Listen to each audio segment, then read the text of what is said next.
Well, hello again. I am Kirsten Parker, your decision coach for the episode, and I am already throwing confetti because it is episode 100 this week. There's confetti on my microphone, and I'm not going to touch it. I'm leaving it there. We are celebrating, and we're celebrating with a couple of things this week. We're going to celebrate with a super juicy, super useful conversation about self-trust. If you know me, you know we can't make good decisions without self-trust. So let's figure out what it is and how to get more of it. And we are celebrating with a giveaway, which I'm so excited about. So I'm going to make sure that I show you exactly what you're in for to win, and make sure you listen all the way to the end of the episode. Also, you'll get the details if you are on my email list, and I'm going to be posting about it on Instagram too, at KP Coaching. So I'm just so excited. Can you feel it? We have to celebrate these things. Listen, I do not have thousands of downloads every episode yet. I do not get paid. I do not have like sponsored ads or whatever. I have a lot of opportunities with this whole shindig here to compare myself to what I see other people doing and what I see other people celebrating and what I make up other people are doing and celebrating, right? So I just want to name that off the bat. I know this isn't exactly an episode about celebration, but it kind of is. But I want to give you permission with full transparency that you get to celebrate anything that you decide is celebratable.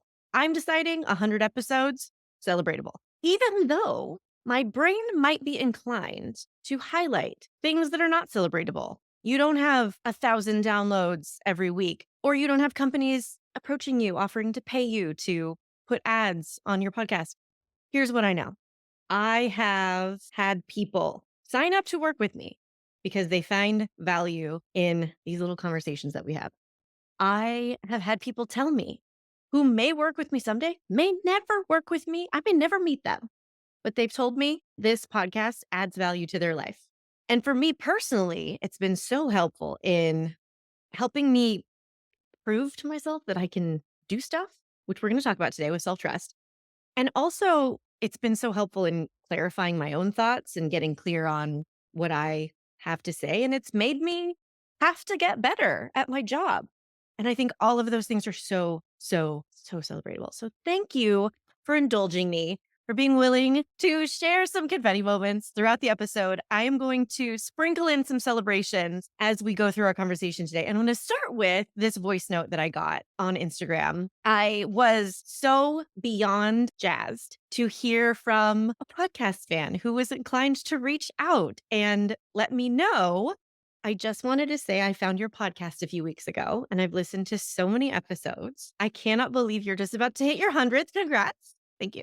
I just wanted to say your podcast has completely changed my life already, my way of thinking. I'm just trying to realize that not all my decisions need to be perfect A+ decisions. And also sometimes that perfect thing, quote unquote, I'm always striving for might not actually be out there, has been completely life changing. So I just want to say, I hope you keep doing what you're doing. I love listening to your podcast and thank you so much. Thank you so much. Let's talk about self trust. When I was thinking about what is the 100th episode going to be about, I want it to be something a little elevated, a little spotlighty. What comes to mind for me when I think about the milestone we're hitting and celebrating today? It's my relationship with my past self and my current self and my future self. We're not going to get too time travel-y today, but we are going to talk about your relationship with yourself and what self trust has to do with it. Because hitting a milestone is a great excuse to celebrate and reflect. And for me, that commitment to follow through on what I want for me, in addition to all of that value I'm trying to create here and all of the legitimate success we can say I've achieved with the podcast, all of it comes down to self trust. I want to be really clear here because you might have heard a lot of it comes down to self trust. And I'm going to tell you straight to your face, if you're watching on YouTube, 100% of everything that's celebratable today comes down to self trust. For me, my ability to figure out tech stuff, because I didn't know how to do a podcast. I just decided 100 episodes ago, I'm going to figure this out. My discipline to be consistent. I have never done 100 anythings before. The challenges that I run inside the Decision Masters program, they're always 10 days or less because I know myself, and a 90-day, 100-day thing, it's just I'm not going to do it. So my discipline might be messy, but I was disciplined enough to get to 100 episodes weekly, and my commitment to uphold a certain standard. Listen, I don't show up feeling 110% every single time I write and record a podcast, but I do have a standard I try holding myself to. And sometimes it takes a little extra effort for me to work through my word vomit to figure out the clearest way to say something.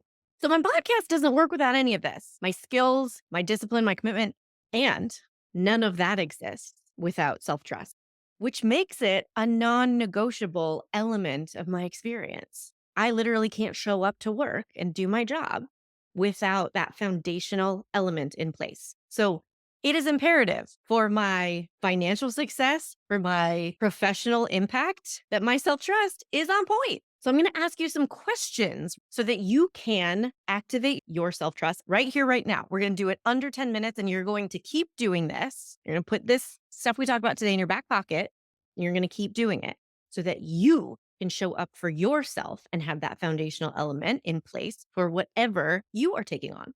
So before we get into the self-trust questions, I want to share a review that we have for the podcast, which is a great segue into our next chunk of our conversation. They say, I like how it's not just concepts, but practical advice on how to think more clearly and efficiently. I'm smart, and no, I don't need to overthink. So hearing concepts about it doesn't help. But Kirsten does a good job of explaining what to do. I used what she taught about how to stop trying to make 9 decisions at once, and it really helped me stop being overwhelmed and find the most important thing to focus on. Thank you! Exclamation point. Yes, and that is what we are going for. So let us have, in the spirit of this review, a practical conversation about self-trust. Let's define self-trust. What are we even talking about?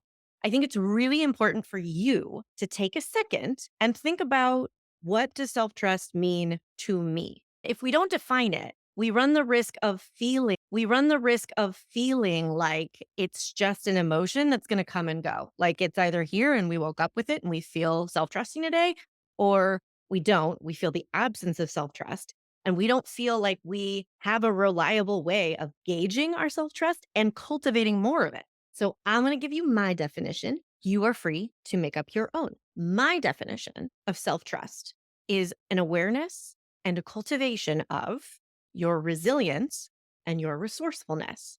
I want you to repeat out loud after me. Don't worry about being in public. You're only going to inspire and energize the people around you. Win, win, win. I want you to repeat after me. I am resilient. How does that feel to say out loud? When is the last time you even did say that out loud? When's the last time you thought about the resilience that you have built through your experiences? When's the last time you took stock of how resilient you feel facing the day, facing the challenge du jour? Since this is another one of those highfalutin ideas that can be a little squishy, we're also going to go ahead and define resilience. So a lot of my training is from the Heart Math Institute. Their specialty is studying the connection between your brain, your heart, and your emotions. The most recent certification I went through with them was on resilience. Well, I'm going to give you their definition to just mull over, see what you think about it.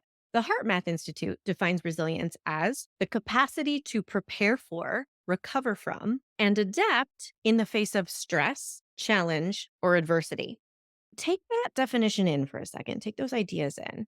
The capacity to prepare for, recover from, and adapt in the face of stress, challenges, and adversity. And just go ahead and say out loud again for me one more time. I'm resilient.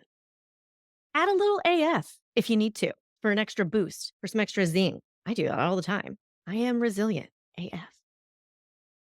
Now I want you to ask yourself, how do I know? What capacity do I know I have had, or do I know I do have today to prepare for challenges, to recover from stress, to adapt to adversity? Really answer this question. Pause the podcast if you have to. We're doing this in under 10 minutes. So I promise we're going to be half done after this question. But I really want you to give this some thought. How do you know you have built resilience and you have resilience in you today?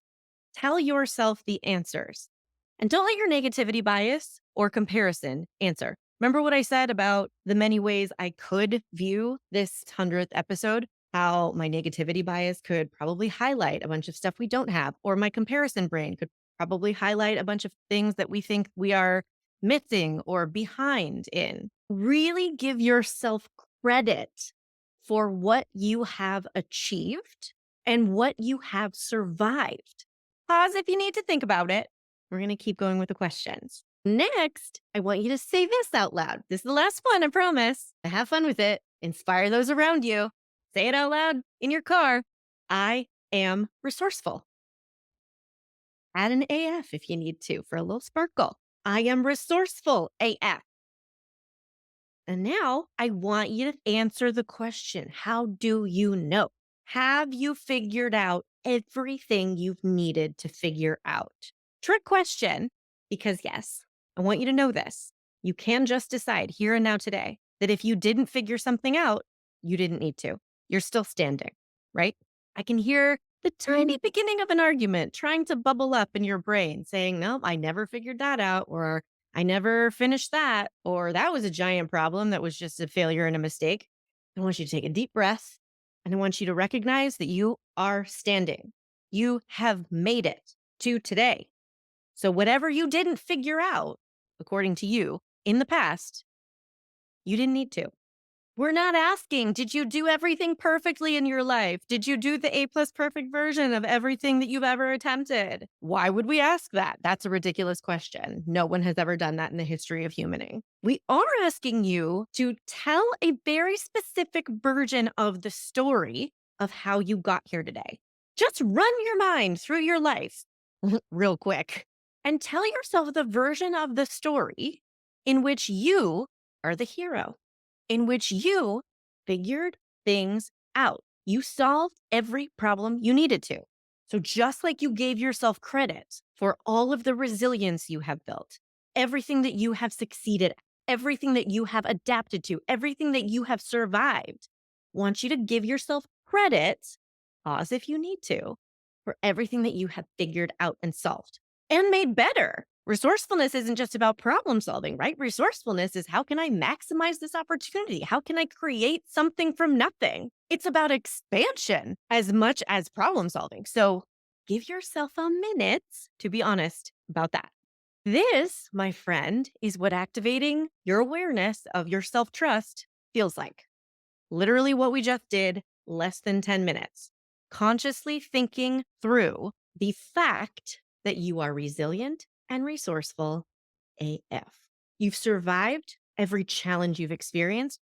You've solved every problem you've needed to, and you've found ways to thrive at times through the messiness and the uncontrollability of your human life. I want you to remember at this point that this is never linear. We can have a tendency to think we failed because we experienced some challenge or struggle in the past. We thought we learned lessons from it and got better. And then we did it again.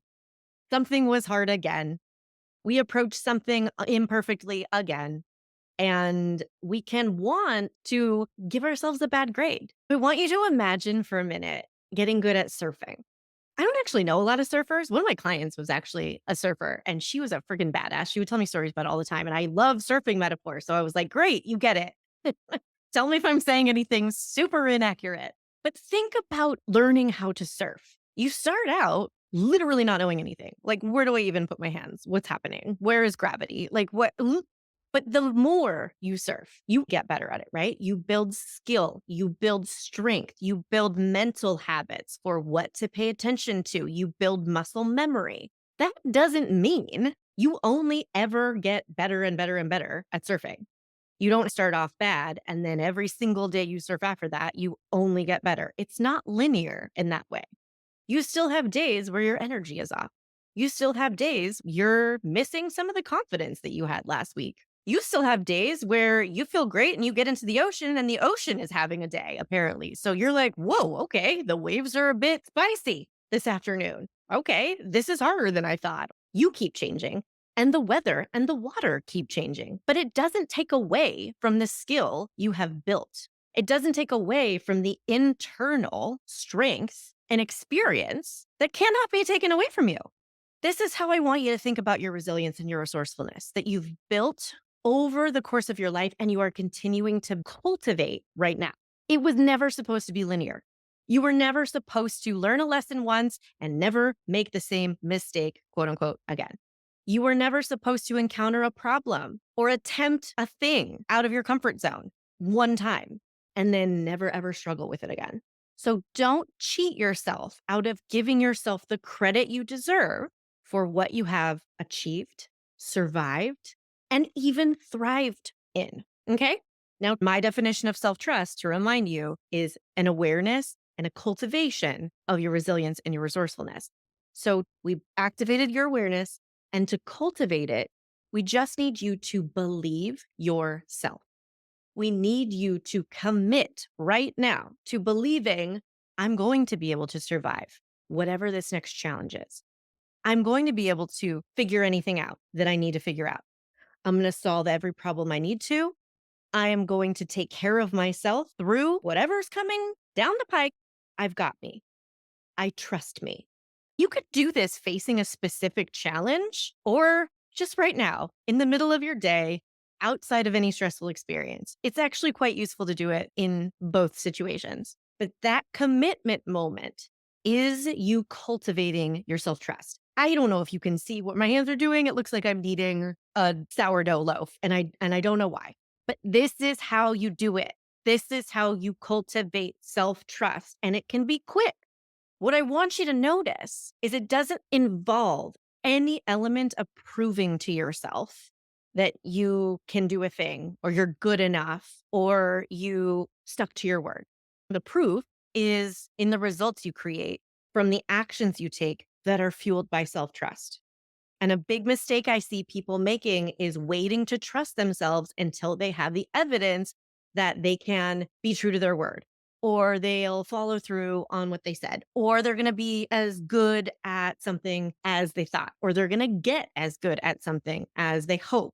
But that is like looking at the ocean and saying, well, I'm not going to go surfing until I know I'm good at surfing. What's the plan? I know that you're more proactive than that. We're not just going to sit here on the sand waiting for our self trust to build itself and show up all wrapped up in a neat little bow, ready to fuel us into our most effective action. Here you go. You're ready.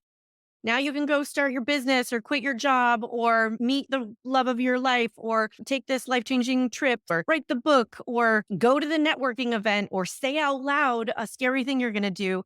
That's not how it works. We're not going to wait for it to show up. We're going to cultivate it on our own because we can, and we can make it easy.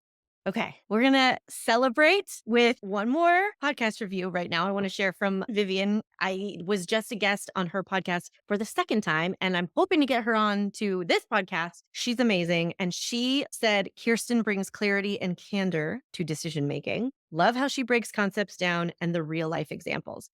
And I really hope that this 100th episode is a real life example of what self trust can help you achieve. Because I wasn't kidding. All the tech stuff and all the things I didn't know, and even how to organize my thoughts into coherent sentences to make a podcast, couldn't even attempt it without self trust, let alone achieve it. Remember how I said my discipline is messy? Often I'm recording later than I wanted, and I didn't give it as much thought as I would have liked to in a perfect world. And I am worried that there are things that are said kind of clunkily or it's missing really important information. Couldn't have that discipline if I didn't have the self trust. If I didn't genuinely believe you've achieved high quality results without perfect prep and execution, you can trust that will happen again. I want you to think about what goal, project, challenge are you in the middle of right now? What's going on? If it's a side project in the back of your mind, or if it's front and center, stressful or exciting challenge in your life, whatever it is, What difference would it make in how I think about myself, how I communicate to other people, how I act, what decisions I make? And just take that in, breathe, and let yourself connect with the self trust we activated today and let that fuel you into your most powerful, your most effective, your best feeling action. I know we didn't get too much into the time travel-y stuff, but all's to say, when you trust yourself, it has ripple effects into how you think about and treat your past self, the you who made decisions a week, a month, a decade ago, and your relationship with your future self. What plans you make for them, what expectations you have of them, and what opportunities you're inclined to create for them. So I am so curious what your thoughts are on self trust. And I have a great way for you to tell me if you liked this episode, if you like this podcast, if it is adding value to your life. I would so appreciate you taking 4 seconds to scroll to the bottom of Apple Podcasts, click the 5 stars, and click leave a review. I said we were celebrating episode 100 with a giveaway, and this is what we're doing. So if you do leave a 5-star rating and a review by 6 p.m., Wednesday, May 1st, 2024, take a screenshot of your 5-star rating with the review, post it on Instagram in your stories, and tag me at KP Coaching. You can be entered to win a Decision Masters daily check set journal and possibly a 2-week coaching program with me. And you can leave a 3-word review. Love the podcast. It's totally acceptable. Share what you love about the podcast in general. Share something specific that you heard that really helped you. All of that is so, so valuable for me to know so that I can keep putting things out there that do make a difference to your life. If you are already a client or we've already worked together, I still want you to enter because if you're the winner, I can send you different resources and or add more time to your coaching program. So that would be fun either way. And if we haven't worked together yet, here's what the deal is with the daily check set journal. It's this beautiful journal. It's got these little pops of color in it. So turning to a new page is bright and shiny. It has been carefully crafted by me to help set you up for your most authentic, powerful, self-honoring decisions every day. It is called the daily check set because it is a check-in. It literally asks you to check in with yourself before you go making all your plans for the day. It asks you to take into account, shocking, I know, how you feel, what's on your mind, and do we need to accommodate or respond to these things in any way? So that's the check. And then you set yourself up for your most successful day, not your most A+ perfect day, your most authentic, powerful, self-honoring day. One of my clients really focused on the how am I feeling questions. She was finding herself disconnected from how she felt in her body. She was pushing herself really hard. She was under a lot of stress and from her emotions. The clarity she got from consistently checking in, using the journal, led to some really big life realizations and big life decisions that she shared with me might not have happened in the way it did, in the timing it did, had she not prioritized this check-in. I ask you, how will I make something easier? Again, one of these questions that one of my other clients ran with, consistently asking herself this question, how will I make something easier today? Changed the way she started viewing her daily life from how she was dealing with kind of everyday low level chaos to self-care to things in her job. So this is not busy work. This is not designed to add more fluff to your day. This is designed to set you up to be as self-aware and self-directed as possible. Scroll down to the bottom of Apple Podcasts, click the 5 stars, click write a review, share your thoughts, then screenshot it, throw it in your Instagram stories anytime between now and 6 p.m. Pacific, Wednesday, May 1st, and tag me at KP Coaching. And that's it. You're entered. You can either win a daily check set journal or a journal and 2 weeks of coaching with me. And if you are one of my international listeners, if you are selected as a winner, I will be emailing you an editable PDF of the daily check set journal. And if you already left a review because you're amazing, but you want to enter the giveaway, go screenshot that review, throw it in your stories, let your friends know, hey, this is a podcast that y'all should be listening to because it makes my life better and y'all are overthinking and you know it. Just make sure you tag me and you'll be entered to win. Okay. That's the giveaway. Those are my thoughts on self-trust. This is the 100th episode. I appreciate you letting me into your life a little bit in this way. Truly, from the bottom of my heart. It is so cool that I just made this thing up that I wanted to do. Didn't have a roadmap, didn't know what to expect of it, decided in advance it was going to be worthwhile, even if nobody ever listens to it. And here we are. If there's something that you are scared to do, you don't know if you can do it, you don't know what's going to happen, tap into that self trust. Decide in advance it's going to be valuable and worth it no matter what happens. And then let yourself imagine the best. Thank you for celebrating with me. Have a beautiful weekend, and I will see you soon. Hey, want to find out your decision style? Obviously, go take the decision style quiz. It's in the show notes and at kirstenparker.com/quiz. We all have our style when it comes to making decisions, but do you know how to use your default way of thinking to your advantage? Or do you mainly get stuck in the most annoying parts of overthinking and people pleasing? The decision style quiz has your answers, my friend. Take it right now at kirstenparker.com/quiz.